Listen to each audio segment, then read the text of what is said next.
جمال الوجود بذكر الإله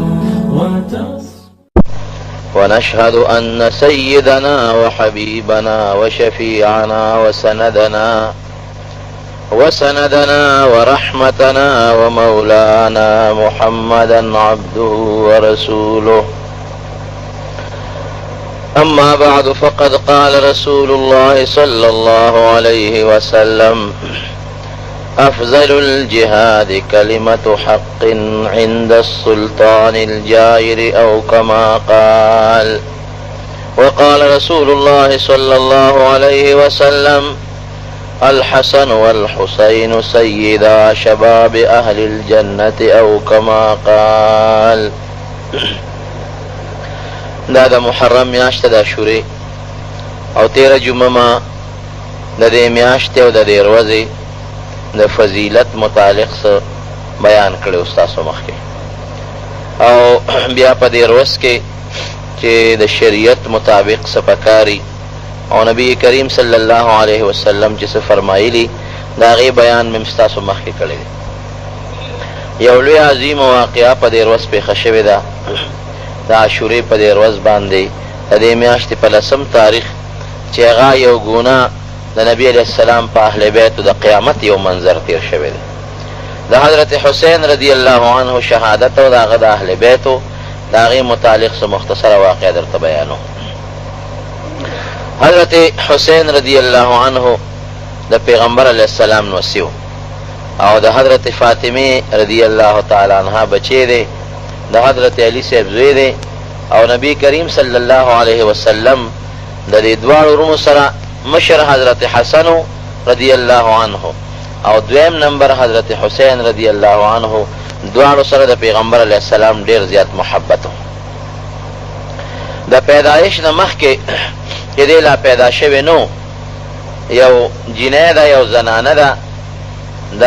حارث لور هغه خوب ولید هغې او پیغمبر علیه السلام لراله وی د خدای پیغمبر یو ډیر خطرناک خوب مې لیدلی دی. نبی علیہ السلام ورته وفرمایل ووایه څه خوب دې لیدلی دی؟ وی د وینا قابل نه دی، ما ډیر خطرناک خوب لیدلی دی چې هغه ستاسو مخکې زه نشم ویلی او ستاسو په حق کې مې ډیر د خطرې خوب لیدلی دی. نبی کریم صلی الله علیه وسلم ورته وفرمایل چې ووایه. هغې وی زما پې ژبه نه خوځي، نشم ویلی. نبی علیہ السلام مجبوره کړه، وی نه خامخا ماته ووایه. وی ښه نو ما خوب ولیده چې ما ستا د وجود نه د غوښې یو ټوټه را پرې کړې ده، ستا د وجود نه مې د غوښې یو حصه او یو ټوټه پرې کړې ده. پیغمبر علیه السلام مسکی شوی، دا خو تا ډېر ښایسته خوب لیدلی دی، ډېر مزېدار خوب دی لیدلی. وی ما خو صاحب وی چې ډېر د یرې خوب دی. وی نه مزېدار خوب دی. وی د خوب تعبیر دا دی چې زما د اولاد چې کوم د حضرت فاطمه رضی الله عنها ده، د هغې بچې به پیدا کېږي او ستا غېږ کې به پیدا کېږي او ستا غېږ له به راځي، ځکه چې دا زما د غوښې ټوټه ده. اولاد د انسان دپاره د غوښې یو ټوټی او د انسان د زړه قطری، نو دا زما د غوښې ټوټه ده او د فاطمه رضی الله عنها اولاد به کېږي، بچې به کېږي ستا غېږ کې، او ته به د هغې لکه د دایي غوندې خدمت کې. یو څو ورځې پس مقه خوب رښتونی شو، هماقه د حارث لور د حضرت فاطمه رضی الله تعالی عنها د هغه ولادت ته ماشوم هغه خدمت هغې وکړو، او حضرت حسین رضی الله عنه خدای پاک د هغې په غېږ کې پیدا کړ، او بیا دغې د حارث لور د حضرت حسین رضی الله عنه خدمت کړی دی. پیغمبر علیه السلام ته چې کله معلومات وشو او ورپسې زیری لاړ د خوشحالۍ چې خدای پاک فاطمه رضی الله عنها له بچی ورکړی دی، نو فورا نبی علیه السلام فاطمه رضی الله عنها کره راغی او راتلو سره دا ماشوم روچت که په خپل غېږ کې ونیوه، او پیغمبر علیه السلام وله په خپله خوله مبارکه بانګ ووی. لکه د مسلمانۍ طریقه هم دا ده، یو ماشوم پیدا شي څومره چې زر کېږي نو ښیغ وخت کې وله بانګ ویل پکار دی،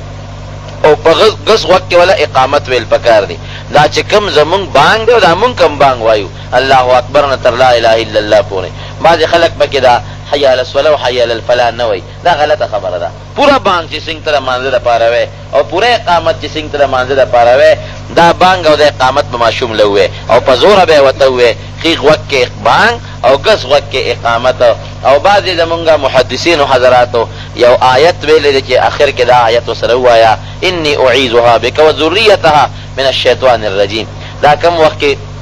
چې حضرت مریم علیه السلام پیدا شوله، نو دا آیات هغې ته ویلې شوي وو، دا الفاظ ویلې شوي وو چې ای خدایه زه ستا په ذات باندې د دې مریم او د دې د بچي د شیطان نه پناه غواړم چې دا د دې بچي خدای د شیطان نه محفوظ وساتي. علما لیکي چې دا آیت ویل مستحب دي، دا دې ورته ووایي، او که هلکې که جینۍ وي خو اني اعیذها به وایي، دې کې ورته ترمیم او تبدیلي به نه کوې، هلکې به دا راولې چې خدایه دا ماشوم پیدا شو د ده او د ده د بچو زه امان غواړم د شیطان نه، چې خدای پاکې خدای ستا په ذات د شیطان نه محفوظ شي. دا د ښي غوږ بانګ او د ګس غوږ اقامت دا یو مسنون دی د نبی کریم صلی الله علیه وسلم د طرف نه. نو د دواړو جهانو سردار راغی او لومبي بانګ او اقامت نبی علیه السلام ورته ووایي. بانګ او اقامت نه پس نبی علیه السلام خپله خوله مبارکه کې یو کجوره خوشته کړه. زمونږ خلک ورته ګوټي وایي، دا مسنون دی، ګورې مستحب دی. یو خوله مبارکه کې کجوره خوشته کړله او هغه کجوره د حضرت حسین رضی الله عنه په خوله کې کېښوده، هغه اوروله. اوس هم دا طریقه ده چې یو ماشوم پیدا شي، که هلکې که جینۍ وي، نو د هغې دپاره ښه طریقه دا ده چې یو کجوره یا یو خوږ شی یو نیک انسان له، یو عالم له، یو پاک سړي له یوسه، چې هغې په خپله خوله کې لون کړي او بیا هغه کجوره او هغه خوږ څیز هغه ماشوم له ورکړه چې لومبې د ده وجود ته د هغه نیک انسان یا د هغه عالم او د پاک انسان لاړې داخلي شي. نو دا د هغه دپاره د برکت شی دی. زمونږ خلک خو دې څیزونو ته توجه نه ورکوي،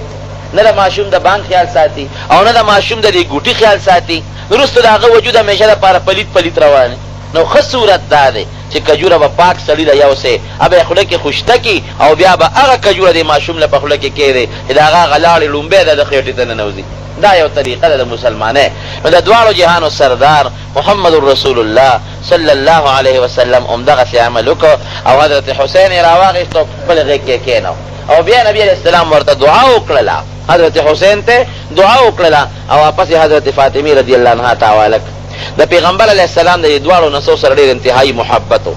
دومره مینه وه د پیغمبر علیه السلام چې نبي علیه السلام یو ځل په منبر باندې ناست دی، دغسې تقریر کوي او دا حسن او حسین دواړه را روان دي، خشته مزېدارې جامې یې اغوستې دي، په منډه منډه را روان دي او درزونه خوري. ځکه واړو نبي علیه السلام چې کله وفات کېده د حضرت حسین رضی الله عمر شپږ یوه کاله، نو دا ډېر لږ عمر ته پاتې شوی دی. نو دا دواړه په منډه منډه را روان دي او درزونه خوري. نبی کریم صلی الله علیه وسلم په خپله پاسې دا منبر نه کوز شو، یو یې په غېږ تقریر بالکل بند کړ، یو یې غېږ کې ونیو بل یې غېږ کې ونیوه، یو یې په دې یو خپه کېنو بل یې په دې بله خپه کېنو. یاره وایي خدای رښتیا ویلي دي، الله رښتیا وایي چې انما اموالکم و اولادکم فتنه، چې ستاسو مال او ستاسو بچي یو لوی ازمایش دی د انسان دپاره، یو لوی مصیبت دی، یو لوی ازمایش دی. وی ما دا دواړه ماشومان ولیدل چې جومات ته راننوتل او ډغر یې والې، ویړه مې ټینګ نه کړی شو، ورمنډه مې کړه، دواړه مې راوچت کړل. دا د نبي علیه السلام دواړو سره محبت او مینه وه تر دې حده پورې چې نبي کریم صلی الله علیه وسلم په سجده باندې پروت و او د ماشومان به رالل او د پیغمبر علیه السلام په شا مبارکه به د پاسه ورسواره شو، هغو ماشومانو. او حدیث کې راځي چې نبی علیه السلام به تر هغې پورې د سجدې نه سر مبارک نو چتو تر څو چې به دا ماشومان په خپله نو کوشوي. ولې په دې به یارېده چې هسې نه د سر روچت کړم او دا ماشومان ونه غورځېږي، دا خوږ نشي. دې نه تاسو اندازه ولګوئ چې د پیغمبر علیه السلام د دې دواړو نسو سره څومره مینه څومره محبت او در حقیقت د پیغمبر علیه السلام خپل ماشومان بچي نارینه اولاد نه دی پایېدلی، چا یو کال، چا یو نیم کال، چا شپږ میاشتې. د پیغمبر علیه السلام درې زامن یا څلور اختلاف پکې شته دی، دا پیدا شوي دي او بیا هغه په ماشوموالي کې وفات شوي دي. نو خپله د نبي علیه السلام نارینه اولاد نو، دغه د فاطمې رضی الله عنها زامن او بچي دا گویا کې د نبي علیه السلام نوسیمو او پیغمبر علیه السلام ته داسې ګرانو لکه د خپلو بچو د خپلو اولاد غوندې. ډېر محبت او مینه به نبي علیه السلام دواړو سره کوله. یو ځل پیغمبر علیه السلام حضرت حسن رضی الله عنه په اوږه کړی دی او په لاره باندې روان دی، یو صحابي والا مخې له راغی. نو حضرت حسن ته ویې هلکه وی ډېر زیات په خوشحالۍ کې سورې، وی ډېر عجیبه شاه سوار، ډېر عجیبه مرکب دې مونته دی، عجیبه سورلی باندې سورې لکه ستا سورلی نبی کریم صلی الله علیه وسلم دی، په پیغمبر علیه السلام سورې. وی نعم المرکب هو، هلکه په ډېر عجیبه سورلی سورې، خشته مزېداره سورلی باندې سورې. نبی کریم صلی الله علیه وسلم ورته مسکی شو، وی ونعم الراکب هو، وی سورلیم ډېره مزېداره او خشته ده، خو شاه سوار هم ډېر مزېداره او ډېر خشته دی. کم چې د پاسه سور دی هغه هم ډېر مزېدار او ډېر ښایسته دی. نو دا د نبي علیه السلام غیر اختیاري محبت د دواړو بچو سره. نبی کریم صلی الله علیه وسلم چې کله وفات شو بیا د حضرت ابوبکر صدیق رضی الله تعالی عنه خلافت شروع شو. دا دواړه ماشومانو او ابوبکر رضی الله عنه به دواړو سره ډېره خصوصي مینه کوله، ډېر محبت به یې ورسره کو. او چې کله به ابوبکر رضی الله عنه دا دواړه ماشومان ولیدل نو هغه به مروچت کړل او ښکل به یې کړل. خو د دې عمرونه ډېر ماشومانو او کمو. د ابوبکر صدیق رضی الله عنه زمانې نه پس بیا چې د حضرت عمر فاروق رضی الله عنه دور شروع شو بیا هم دا ماشومانو. یو ځل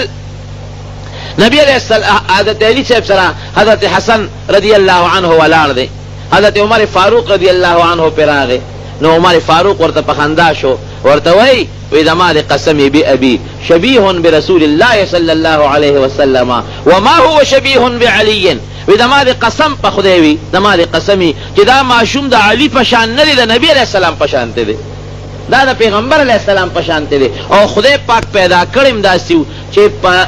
د نامه نه پورته عیسه کې د پیغمبر علیہ السلام سره حضرت حسن داغه په شانتی و، داغه په شکلو د نوم نه پورته د پیغمبر علیہ السلام چې کم شکلو خدای هغه حسن لور کړو، او د نبی علیہ السلام د نامه نه ښکته چې کم شکلو خپې یا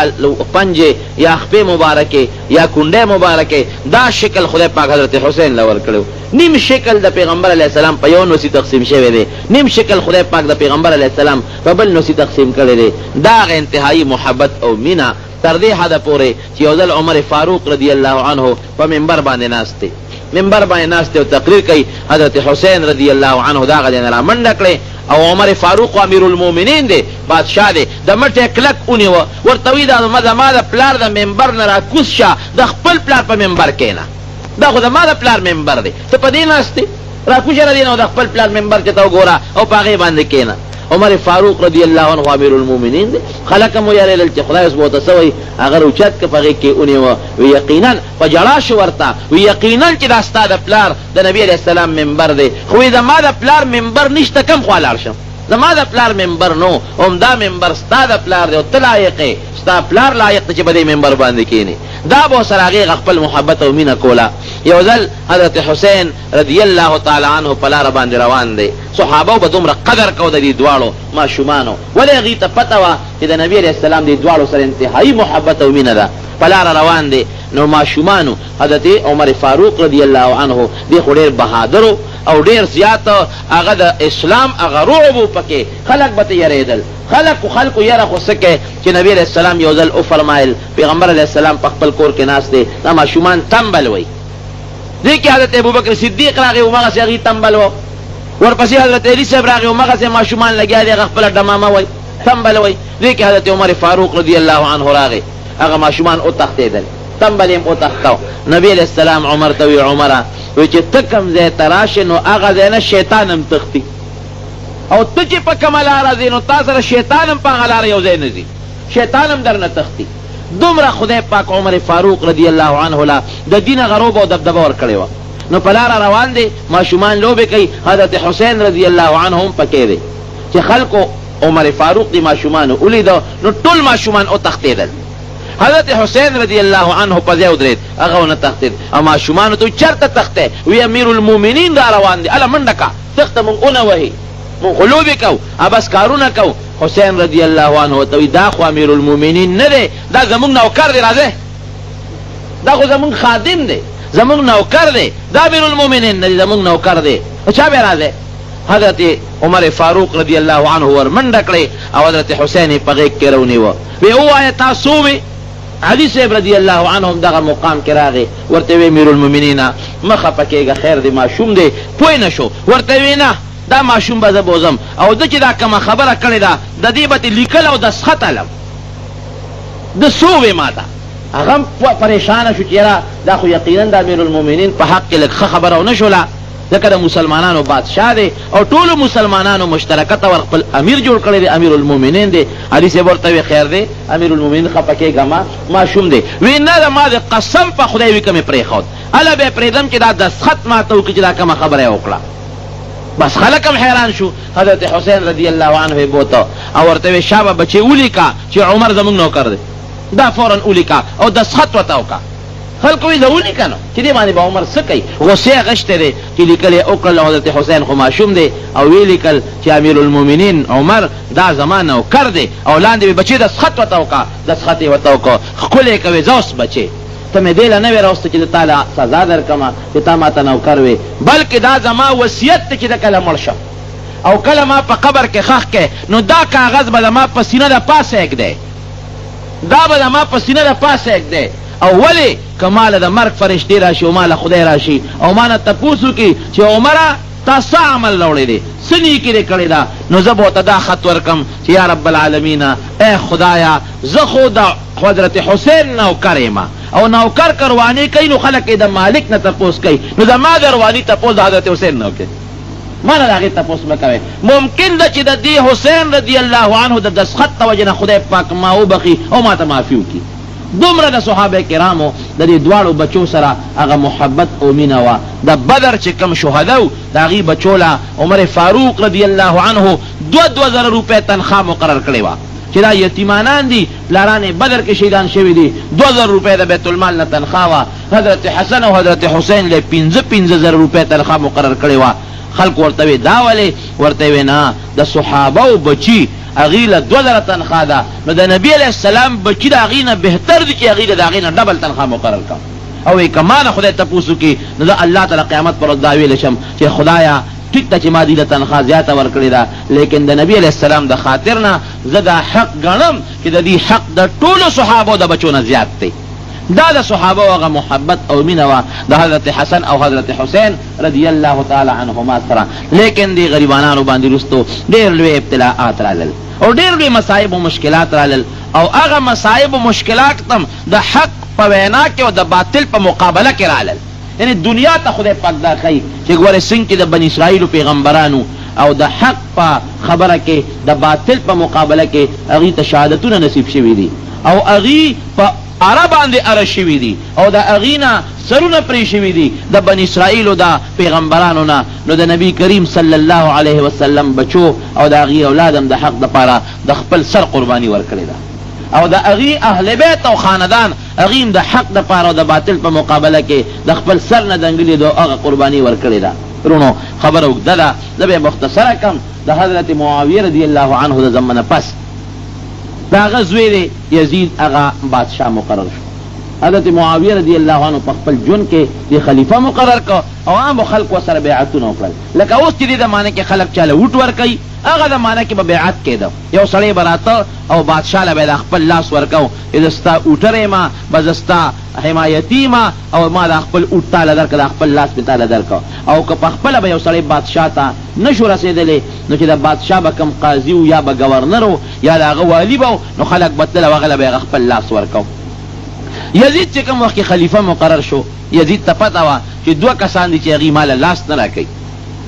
هغه 2 کسان ما سره بیعت کول نه غواړي ما سره بیعت نه کوي 2 کسان دي یو په هغې کې حضرت عبدالله ابن زبیر رضی الله تعالی عنه او یو په هغې کې حضرت حسین رضی الله عنه ځکه دا بل لور حضرت حسن د ده نه مخکې هغه غریب هم شهادت ته رسېدلی دی هم شهید شوی دی د ښځې په ذریعه ورته زهر ورکړی شوي دي او د هغې زهرونه هغه غریب ته شهادت ملو شوی دی نو حضرت حسین پاتې دی نو د مدینې منورې چې کوم ګورنر دی هغه ته یې خط راولېږه وایي داسې کار وکړه چې ته دا دواړه راوغواړه او د دې نه فورا زما دپاره بیعت واله او که دې له ما سره بیعت ونه کړه او دې زما خلاف روچت شو نو ممکن نه چې د ما خلاف دا خو د نبي علیه السلام اولاد دی اهل بیت دي نور خلک هم ورسره راپاسي ما دپاره یو فیصله یو مسله به جوړه شي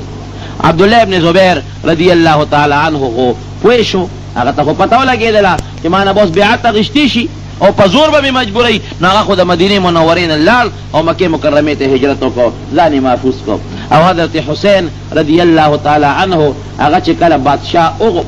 مدینې منورې ګورنر وغوښته نو د ګورنر نایب ګورنر سره مشوره وکړله نایب ګورنر دغې وخت کې مروان او مروان ابن الحکم ورته وی یاره دغسې د یزید خط ما ته را رسېدلی دی او وایي چې د حسین صاحب نه بیعت واله نو څه جل ورسره وکړم که دې بیعت نه کوي څه ورسره وکړم مروان هغه نایب ګورنر ورته وایي وایي داسې کار وکړه چې ری ویې غواړه لاول ورته ووایه چې یزید دپاره دلته موږ سره بیعت وکړه که ویې که ښه پخه او که ویې نه که نو جلاد ځان سره ودروه سر ته قلم که چې خبره ختمه شي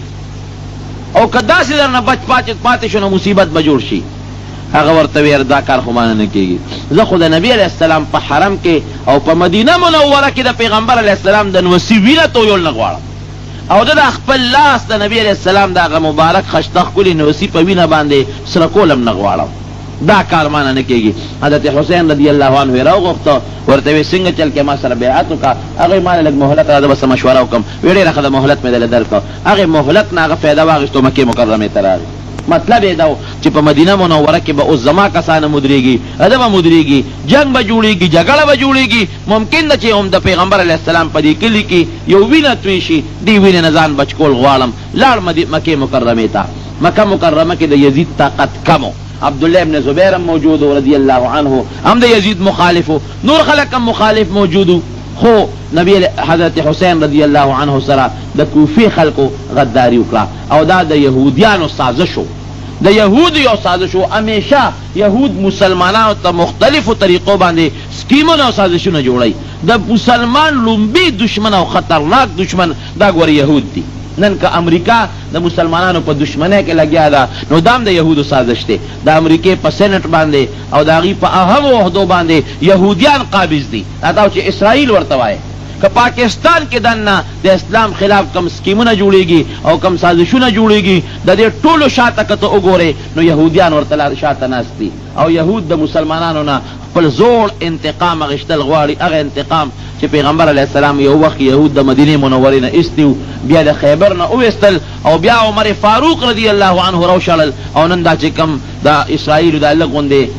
حکومت دی او لږ غوندې ځای دی د فلسطین په خوا کې، دقه دی ته عمر فاروق رضی الله عنه را شړلي دي. نو دی هغه خپل هغه د مسلمانانو نه خپل انتقام اخیسته. عمر فاروق رضی الله عنه چې کله فارس قبضه کړه، عراق او ایران دا علاقې، نو د دغې خلکو په اړه کې یو تو موجود و، یاره مسلمانانو خو موږ سره ډېر لوی ظلم وکړو او زمونږ علاقې قبضه کړله، نو یهود رالل دې خلکو له، او دې کې څه غلطې عقیدې را مخکې کړلې، او د مسلمانانو خلاف سازشونو سکیمونه جوړ کړل. دا د یهودو یو طریقه کار و. بهر صورت د کوفې خلکو کې هم دې یهودو کار وکړه. یو د یهودیانو یو تنظیم دی، هغې دا چل وکړه چې حضرت حسین رضی الله عنه ته خطونه ولېږل چې مونږه د کوفې خلک دا ستا د پلار د علی رضی الله عنه تابعدار یو، او ستام تابعدار یو، او د پیغمبر علیه السلام د خاندان او د هغه د نوسو د خپو خاورې یو. ته فوراً کوفې ته راشه، مونږ به تا خپل بادشاه مقرر کو، مونږ به تا خپل امام مقرر کو، او یزید حکومت مونږ نه منو. د مشورې شروع کړې حضرت حسین رضی الله عنه د خپلو نږدې ملګرو سره، حضرت عبدالله ابن عباس سره، دارنګې نورو ملګرو سره چې له زه څوک یم. خو حضرت حسین رضی الله عنه له هېچا هم د کوفې د تلو مشوره نه ورکوله. یار یو به ورته وي، عبدالله ابن عباس ورته وي ګورې زه ته دا مشوره نه در کوم، کوفې ته به نه ځې. وی د کوفې هغه غدار خلک دی چې ستا پلار هغې وجلی دی، حضرت علی رضی الله عنه یې وجلی دی. نو موږ یریږو چې ګورې تا بوځي او تا هم وجني، پام کوه ګورې کوفې ته لاړ نه شي. بل چا نه به مشوره واخېسته، هغې به م ورته وي چې ګورې موږ د کوفې د تلو مشوره نه در کوو. لیکن د کوفې نه چې کم خطونه حضرت حسین رضی الله عنه ته راغلي وو، نو هغه خطونه تقریبا 2 مضبوطې تیلې ته ډکې شوې وې، او هر یو خط کې ورته دا لیکلي و چې ته فوراً کوفې ته راشه. د کوفې ماحول ډېر سازګار دی، او دې ته تیار دي که ته کم وخت راورسې تا سره بیعت کوي او ستا امام مشري مني، ستا بادشاهي مني، د یزید په مقابله کې تا له لاس درکوي. څومره زر چې کیدی شي نو ته کوفې ته ځان راورسوه. حضرت حسین رضی الله عنه خپل د تره زوی مسلم ابن عقیل رضی الله عنه ولېږه. یاره داسې یوازې زه نه ځم، لاول ګورم چې دا خبره حقیقت لري او که نه لري. حضرت مسلم ابن عقیل رضی الله عنه کوفې ته ولېږه. چې کوفې ته ورغې، 1800 کسانو د هغه په کوفه کې استقبال وکړو، او ټولو ورته وویل چې ته حسین صاحب دې ولې نه راوستو؟ ویل اول زه رالم چې حالات معلوم کم، صاحب بس خلکو نیغ بوتو، او چې کم د کوفې دارالسلطنتو د هغې چې کم دارالخلافه وه هغې ته ورسو، او ټولو خلق ورسره بیعت وکړو. وی مونږ د حضرت حسین رضی الله عنه په حق کې تا سره بیعت کوو، د هغه خلافت منو، او د یزید چې کومې غلطۍ شوې وې، د یزید داسې نظام جوړول غوښتل چې یو شاهي نظام یې جوړول غوښتل، هغه د شریعت د احکامو هیڅ قسمه پابندي قبلول نه غوښتل د صحابه او د پیغمبر علیه السلام د نظام څخه تحفظ یې نه غوښته هغه دا غوښتله چې بس زه یو شاهي سلطنتي زیما زما نه پس زما زوی وي د هغه نه پس د هغه زوی وي او که څوک زما مخالفت کوي یا به پیسې ورکوم یا به د حکومت لالچ ورکوم یا به د وزارت لالچ ورکوم ځان له خپل یو شاهي سټیټ جوړول غوښتل صحابه کرامو دا چته منله هغه وی چې دا خو نبی علیہ السلام چې کم نظام راوړل دي د قران او د حدیث کم نظام راوړل دي او هغه د پاره د بدر او د احد او د خندق غزاګانی شوی دي او د نبی علیہ السلام غاخونه مبارک پکې شهیدان شوی دي اوس هغه نظام ته کم له ختمول شي او دا هغه لپاره به موږ حتی لوسه چې څومره مضبوطه مقابله وکړو خو بهر صورت زور چې کم وخراج نو خلک بیا غلی شي دا زور د مخه دا هیڅ کوم غږ نشي کولای د دنیا دا زور او بیا د بادشاہي دا زور چې راشي نو ټول خلک غلی شو چې غږ نه کوو صرف دا دوه کسانې مقابله ته ولاړو یو عبد الله ابن زبیر رضی الله عنه او یو حضرت حسین رضی الله عنه نو چې کله حضرت مسلم ابن عقیل د حضرت حسین د ترزوی کوفه تلار او خلق استقبال وکړو او د سره بیعت وکړو نو هغه خط لیکو او خط یو قاصد لور پیدا مکه مکرمه ته ورسه حضرت حسین لبه ورکه او هغه کې لیکلو چې ته فورا کوفه ته روان شه د کوفه خلق ما ولیدل هغه زمونږ ډیر زیات تابعدار دي او د صحیح اسلامی نظام غوښتون کې خلق دي د یزید د نظام بالکل مخالفت کوي او کلک مخالفت کوي او تراشه بس دا موږ سره بیعت وکړو ان شاء الله چې دا موږ خپل پیغمبر علیه السلام چې کوم راوړل شوی نظام دی او دا هغه کم دین دی او دا هغه کم عدل